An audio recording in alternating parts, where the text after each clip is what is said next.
Yang pertama adalah masalah sholat Jumat. Jadi tahiyatul masjid di dalam sholat Jumat, kalau kita baru datang, berbeda dengan yang sudah datang. Kalau sudah duduk lama di situ, kemudian khotib naik, tidak perlu kita melakukan sholat apapun. Tapi kalau kita baru datang, perintah dari Nabi, kita tahu kalau ahadukum masjid falyusarrik ataini khafifataini. Atau kama qala Rasulullah sallallahu alaihi wasallam. Jadi kalau kita masuk masjid ada perintah Nabi, hendaknya kita melakukan 2 sholat rakaat ringan tahiyatul masjid.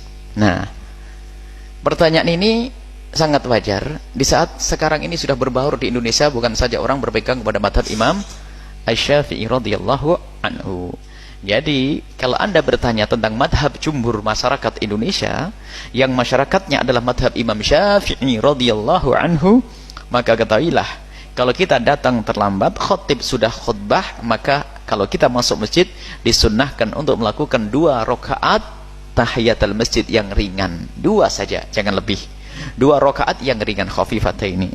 Kecuali ada orang yang sudah kenal madhabnya Imam Abu Hanifah atau riwayat dari Imam Ahmad bin Hanbal. Abu Hanifah mengatakan masuk masjid nggak usah, karena kita punya kewajiban untuk dengar khutbah, langsung saja duduk. Ini juga pernah menjadikan heran seorang pejabat. Dulu dia menteri, seorang menteri, pejabat pemerintah, namanya Ibnu Hazm, orang alim besar Ibnu Hazm. Jadi pejabat langsung hijrah menjadi seorang alim gara-gara sholat tahiyatul masjid. Suatu ketika Ibnu Hazm, anggap saja pemuda, anak muda yang jadi menteri saat ini, datang ke masjid. Datang ke masjid, dia langsung duduk. Diisyaratkan sama orang, suruh sholat 2, atau setelahnya baru ditegur, kenapa kamu datang kok tidak sholat 2 rakaat, kok langsung duduk saja? Oh begitu ya, jadi 2 rakaat. Iya. Baru Jumat berikutnya dia masuk ke masjid terlambat, langsung sholat 2 rakaat. Setelah sholat ditegur, kenapa kamu sholat 2 rakaat? Yang ngomong ustadz juga, ini gimana sih?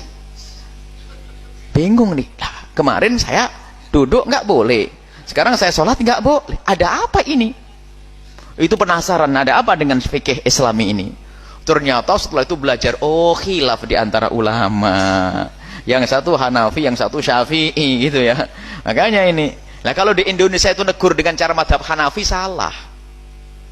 Kalau kita negur dengan madhab Syafi'i baru benar, karena masyarakat kita Indonesia di mana-mana kita kenal kitab kecil Fathul Qorib kayak gitu, Safinatun Najah. Ya ini, jadi itu adalah khilaf di antara ulama. Jadi hendaknya kita tetap patuh dengan madhab Syafi'i yang hujahnya adalah dalil hadis Nabi SAW tadi. Kalau masuk masjid hendaknya kita melakukan sholat 2 rakaat yang ringan.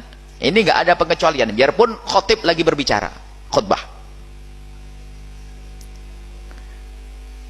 Kemudian madhab lain pun yang mengatakan lebih baik duduk itu juga punya hujah. Madhab Abu Hanifah itu punya hujah, ya bukan hujah mereka ulama besar kok. Cuman kita berbicara dalam irama patuh, kita bukan apa namanya, bukan mujtahid. Sudah, kalau kita ikut Imam Syafi'i dan hujahnya juga ada hadisnya, ikuti. Nggak usah mencaci nanti. Yang nggak tahiyatan ya mungkin malas gitu saja deh, gitu. Nggak usah disalah-salahkan. Yang benar adalah pakai tahiyatul masjid, yang nggak memakai adalah salah mutlak. Ya nggak benar. Bukan urusan kayak tadi. Kalau tadi memang mutlak harus salah yang kami sampaikan. Kalau ini khilaf. Kalau tentang sifat Nabi maksum semuanya tidak ada khilaf itu. Siapa Nabi yang dari surga ini adalah nggak ada khilaf di sini. Kalau masalah ini boleh khilaf. Wah ya sudahlah, yang nggak mau tahiyatul masjid ya mungkin malas. Nggak tahiyatan juga nggak dosa kok. Nggak usah ribut, nggak usah saling caci maki, kunut dan sebagainya. Nggak usah caci maki dalam hal itu.